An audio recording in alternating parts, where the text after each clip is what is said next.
विषय पर हमारे साथ चर्चा करने के लिए दो खास मेहमान भी हमारे साथ जुड़ गए हैं। सीधे उनका रुख करते हैं, एक करके उनसे आपका परिचय करवा देते हैं। Retired lieutenant colonel JS Sodhi साहब हमारे साथ जुड़ चुके हैं रक्षा विशेषज्ञ के तौर पर, और महाराज सिंह जो कि पूर्व SP हैं हमारे साथ जुड़ चुके हैं। आप दोनों मेहमानों का बहुत स्वागत है। सबसे पहले कर्नल साहब, मैं आपसे ही शुरुआत करूंगी। ये जो पूरा हादसा हुआ है, कल तक हमें ये लग रहा था कि ये कोई CNG ब्लास्ट है किसी कार के अंदर, हम इसे हादसा मान रहे थे, लेकिन अब तो धीरे धीरे जो परत खुल रही है उसे आतंकी साजिश की तरफ मोड़ता हुआ ये तमाम चीज हमें नजर आ रहा है। आप किस तरह से देख रहे हैं इन चीजों को लेकर, आपकी क्या राय है? जय हिंद अपूर्वा जी, ये मेरा सौभाग्य कि मैं आपके न्यूज चैनल पर हूं और विख्यात को पैनलिस्ट के साथ।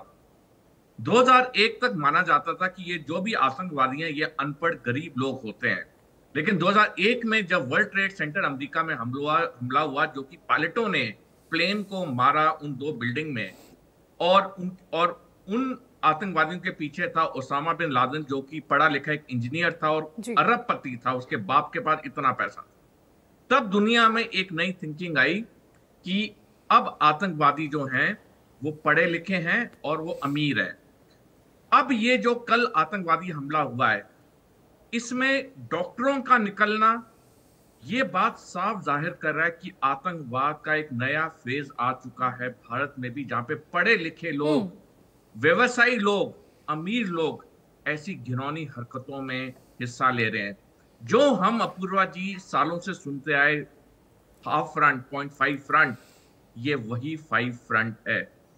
हमें याद होना चाहिए 1938 में जब हिटलर ने चेकोस्लोवाकिया और ऑस्ट्रिया में कब्जा किया था तो उसने लड़ाई के थ्रू नहीं किया था, उसने अपने इन 0.5 फ्रंट के लोगों को वहां बिठाया था, उनको पैसे दिए थे और वक्त आने पे उसने दोनों देशों पे कब्जा कर लिया था बिना एक गोली चलाए। ये जो 0.5 फ्रंट की हम बात करते आए हैं, अब ये बिल्कुल सामने हमें दिख रहा है जब पढ़े लिखे लोग, व्यवसायिक लोग, अमीर लोग ऐसी घिनौनी हरकतों में हिस्सा ले रहे हैं। ये वाकई में अपूर्वा जी एक बहुत बड़ी चिंता की बात जी बिल्कुल सर। चूंकि अब इस पूरे मामले में हम स्लीपर सेल वाला पैटर्न देख रहे हैं, महाराज सिंह जी मैं आपसे यहां पर समझूंगी इस पूरे मामले को। इसमें स्लीपर सेल वाला पैटर्न आया है, जैसा कि अभी सोढ़ी साहब भी कह रहे हैं कि ये पढ़े लिखे लोग हैं, आम जनता के बीच में रहने वाले लोग हैं, इनकी दिनचर्या हमारी जैसी होती है, ये डॉक्टर्स हैं। और अभी देखिए गुजरात में जिस तरह से जो एक आतंकी पकड़ा गया उसके पास से एक ऐसा केमिकल बरामद हुआ है जो साइनाइड से भी काफी ज्यादा खतरनाक है, जो हवा में घुलते इंसान को खत्म कर देगा। यानी अब ये जो पैटर्न है इसमें भी बदलाव देखने को मिल रहा है इस तरह के आतंकी हमलों में, आतंकी घटनाओं में। मैम, पहले तो मैं आपके चैनल के माध्यम से पीड़ित परिवारों को मेरी तरफ से बहुत गहरी संवेदनाएं जी। ये बहुत दुखद भी है और चिंतनीय भी है। जो कर्नल साहब बता रहे थे वो सही है कि पढ़े लिखे लोग आ रहे हैं। मैं 80s की बात एक बताता हूँ आपको, पंजाब की। एक पंजाब में एक बैंक को लूटा गया था जो बहुत बड़े जमींदार के बेटे थे, बहुत बड़ी उनका घर था और अच्छे जमींदार थे वो। उनके मतलब उस जमाने के वो करोड़पति आदमी थे जिनके बच्चों ने बैंक को लूटा था। अब जैसे वो बता रहे हैं और हम देख रहे हैं कि पढ़े लिखे लोग, पैसे वाले लोग आतंकवादी घटनाओं में जुड़े हुए हैं जी। अभी देखिए ऑपरेशन सिंदूर बंद नहीं हुआ, उसके दौरान ही ये हरकत हमारी राजधानी में हुई। पुलवामा का RDX आया, बॉर्डर पे है कश्मीर, मान लिया गया। पहलगांव में घटना हुई, उसके बाद सिंदूर जो ऑपरेशन था वो चल रहा था, अभी बंद नहीं हुआ था।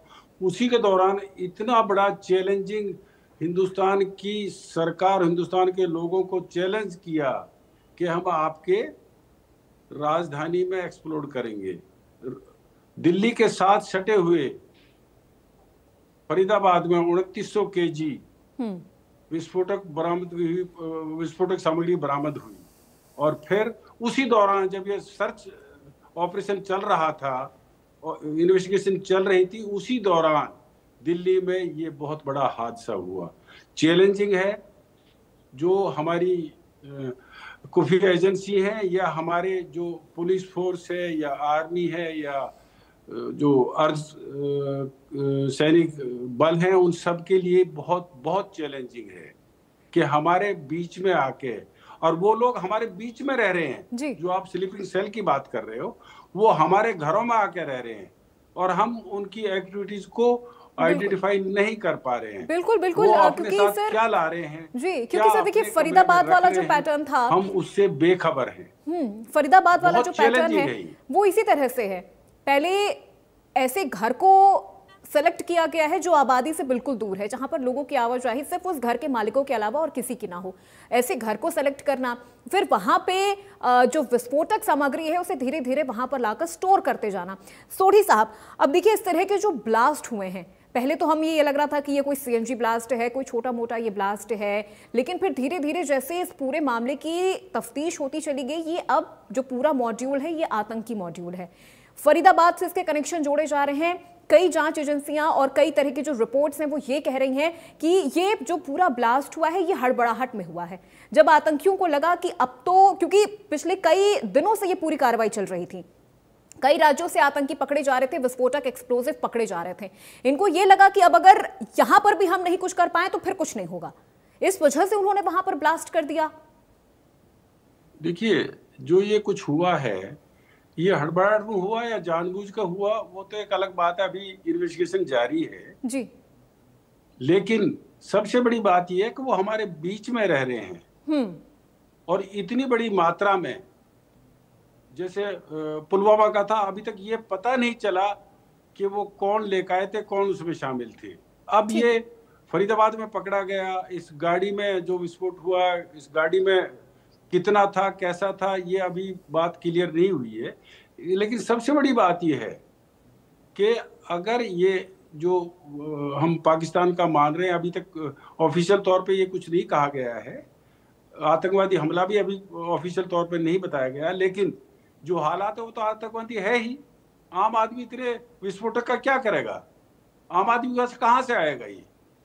तो ये जो है, ये इतना सब कुछ बॉर्डर क्रॉस करके हमारे यहाँ पहुंचना, कहीं से भी। बिल्कुल बिल्कुल सर, क्योंकि देखिए बॉर्डर क्रॉस करके यहाँ पर पहुंचना, हालांकि एटीएस यूपी में भी ताबड़तोड़ छापेमारी कर रही है, फरीदाबाद में भी, हरियाणा में भी हो रहा है। सोढ़ी साहब, यही चीज बिल्कुल बिल्कुल सर, मैं लौटूंगी आपके पास, महाराज जी मैं लौटूंगी आपके पास, वो हमारे, ठीक है, बिल्कुल सर, बिल्कुल बिल्कुल सर, मैं लौटूंगी आपके पास। एक सवाल यहाँ पर सोढ़ी साहब से मेरा, हमारा अभी खत्म नहीं हुआ, ठीक है सर, ठीक है, इससे बड़ा चैलेंज क्या हो सकता है? ठीक है सर, यहाँ पर एक सवाल मेरा सोढ़ी साहब से है, ठीक है, एक सवाल यहाँ पर मेरा सोढ़ी साहब से, सर यही चीज मैं आपसे भी समझूंगी, क्या ये जो ब्लास्ट हुआ है ये प्री प्लान तरीके से हुआ है या फिर किसी तरह की हड़बड़ाहट में हुआ है, जब आतंकियों को ये लगा कि अब धीरे धीरे उनके बाकी जो साथी हैं वो पुलिस की गिरफ्त में चले गए हैं, एक्सप्लोजिव जितना उन्होंने स्टोर करा था। ठीक है, ठीक है, अगर ये जानबूझ के होता तो अभी ठीक है सर, मैं लौटूंगी आपके पास, सर मैं लौटूंगी आपके पास, अगर मेरी आवाज आप तक पहुंच रही है सर, ठीक है, मेरी अगर आवाज आप तक पहुंच रही है मैं लौटूंगी आपके पास। एक सवाल यहाँ सोढ़ी साहब से, सोढ़ी साहब ये चीज मैं एक बार आपके नजरिए से समझना चाहूंगी,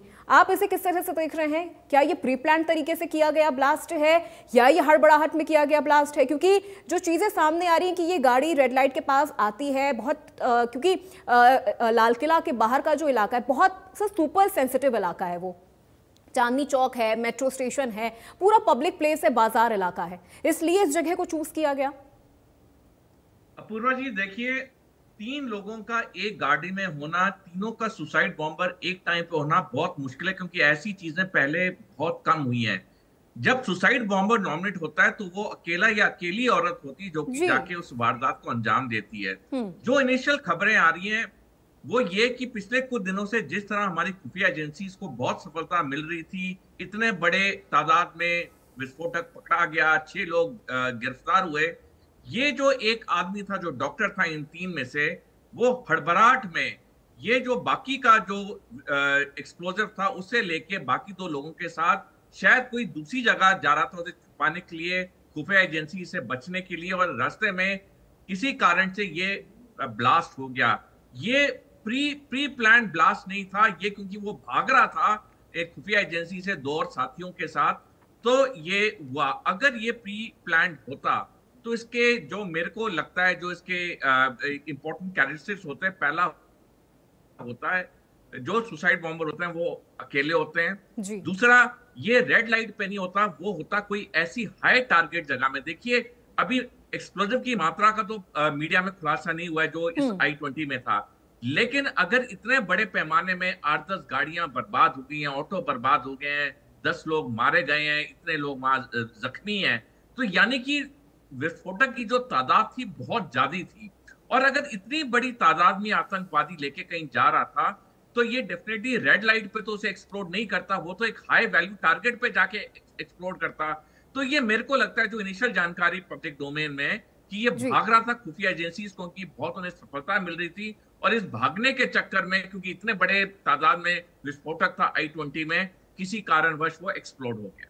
सोडी साहब, जैसा कि भी हम जिक्र कर रहे थे कि जो ये आतंकी है जिनकी गिरफ्तारी हुई है, जो इस ब्लास्ट में मारे गए हैं वो नहीं, जिनकी गिरफ्तारी हुई है वो एजुकेटेड हैं, मेडिकल फील्ड से ताल्लुक रखने वाले हैं, यानी अब यहाँ पर रेडिकलाइजेशन ऑफ इंटेलेक्ट हो गया है। उसका ये एक एग्जाम्पल हम इस तरह से देखें, या फिर जो आतंकी संगठन है अब वो ऐसे लोगों को टारगेट कर रहे हैं, ऐसे लोगों का ब्रेन वॉश करके अपने साथ जोड़ रहे हैं जो हाईली क्वालिफाइड हो, एजुकेटेड हो, जिनको इन तमाम चीजों की जानकारी हो, क्योंकि अब इनका भी मॉडल धीरे धीरे चेंज हो रहा है। क्या ये चीजें यहां पर समझने वाली बात है? अपूर्वा जी, बिल्कुल। देखिए, ये जो रेडिकलाइजेशन हो रहा है ये पढ़े लिखे व्यवसायिक अमीर लोगों का हो रहा है, जो कि बहुत खतरे की बात है। जहां तक लोग थे जो गरीब थे या अनपढ़ थे, उनको तो ट्रैक करना बहुत इजी था, क्योंकि वो उनकी कोई इतनी एजुकेशन होती नहीं थी, वो कोई ना कोई गलतियां करते थे और वो पकड़े जाते थे।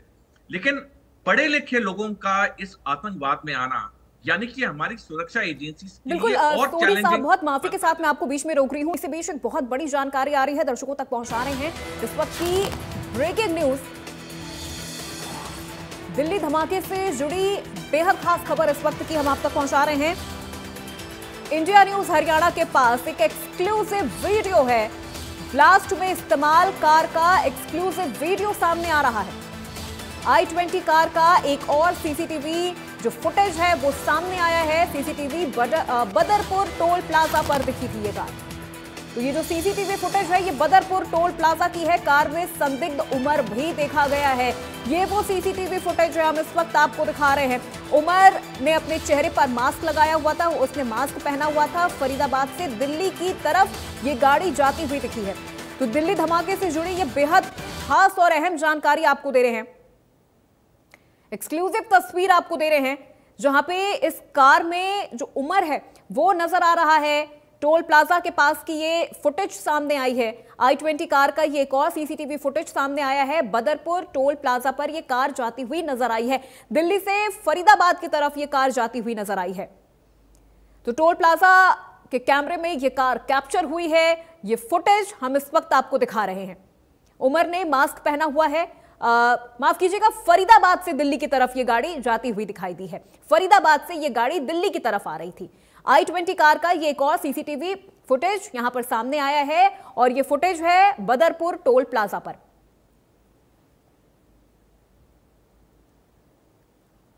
तो दिल्ली धमाके से जुड़ी एक और एक्सक्लूसिव जानकारी हम आपको दे रहे हैं। ये सीसीटीवी फुटेज हम आपको दिखा रहे हैं। फरीदाबाद से दिल्ली की तरफ ये गाड़ी जाती हुई नजर आई है। कार में जो संदिग्ध उमर है वो नजर आ रहा है। उसने मास्क लगा रखा है, वो ड्राइविंग सीट पर बैठा है। यहां पर गाड़ी का नंबर भी साफ साफ दिख रहा है।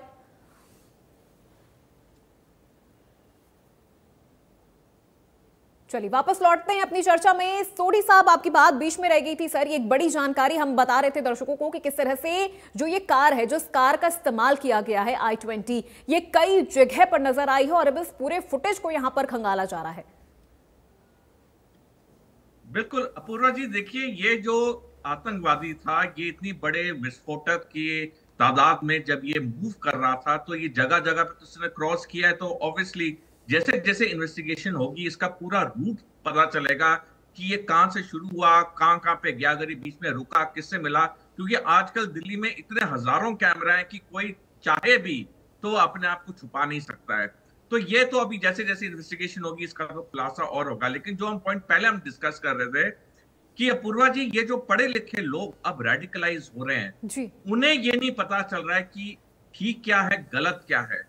वो देश के कानून के खिलाफ, देश के संविधान के खिलाफ, देश की आवाम के खिलाफ अगर इतने पढ़े लिखे होने के बावजूद ये आतंकवादी कार्रवाइयां कर रहे हैं तो वाकई में अब आतंकवाद भारत में एक नए मोड़ पे आ चुका है। अब तक हम अनपढ़ गरीब लोगों के साथ हमारे जो एनकाउंटर्स होते थे या वो पकड़े जाते थे। लेकिन शायद जहां तक मेरे को याद है, पिछले इतने दशकों के आतंकवाद में ये उन कुछ गिने चुने आतंकवादी में से है जो इतना पढ़ा लिखा है और जो इतना सफल हुआ इतने बड़े तादाद में एक्सप्लोजिव्स को ट्रांसपोर्ट करने के लिए। अभी कुछ दिन पहले कितने डॉक्टर्स पकड़े गए, 2900 किलोग्राम विस्फोटक पकड़ना ये बहुत बड़ी बात है।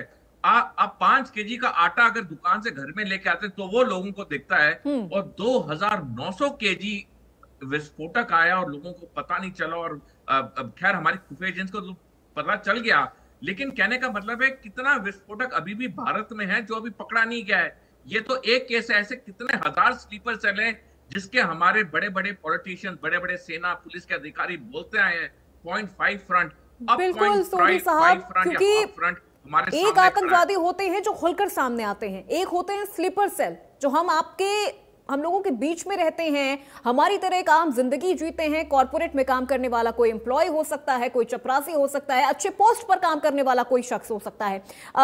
एसपी सर, यहां पर सर एक चीज समझने वाली है, दिल्ली इससे पहले भी इस तरह के धमाकों से दहल चुकी है, फिर दिल्ली में इस तरह से इतनी बड़ी मात्रा में एक्सप्लोजिव का आना, ये क्यों ऐसे ये चीजें मुमकिन हो गई? दूसरी चीज, हालांकि हमारी जो इंटेलिजेंस ब्यूरो है वो लगातार काम कर रही थी सर, नो डाउट उन्होंने बहुत बड़ी मात्रा में एक्सप्लोजिव पकड़ा है, ऐसे आतंकियों को भी गिरफ्तार किया है जो शायद ये अटैक और भी ज्यादा बड़ा हो सकता था। उनके टारगेट पे जो दिल्ली की जो आजादपुर मंडी है वो उनके टारगेट पे थी, लखनऊ का आरएसएस मुख्यालय उनके टारगेट पर था। तो मुझे लगता है बहुत सारी चीजें कंट्रोल की गई, लेकिन उसके बावजूद एक ये जो हादसा है ये हो गया।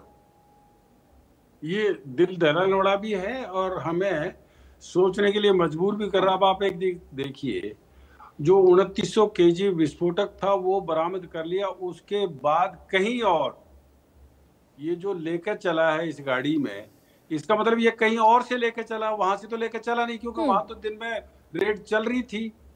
अब इसका मतलब ये है कि ये एक जगह नहीं, ये जो आप स्लीपर सेल की बात कर रहे हो, ये हर घर में स्लीपर सेल दिखाई देता है आप कि ये जो चला ये कहीं और से चला है।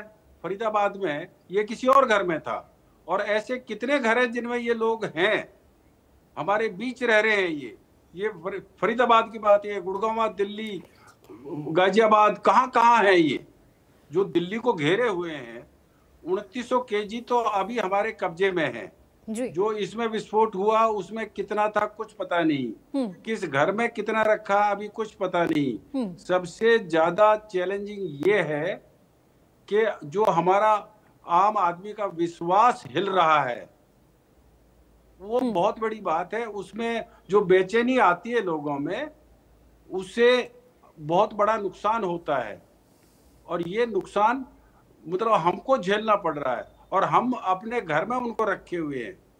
हम पढ़े लिखे करके उनको मकान दे रहे हैं, और वो पढ़े लिखे होने का नाजायज फायदा उठा रहे हैं, क्योंकि जब कोई गरीब आदमी कोई लेता है तो उससे 100 तरह की बातें की जाती है।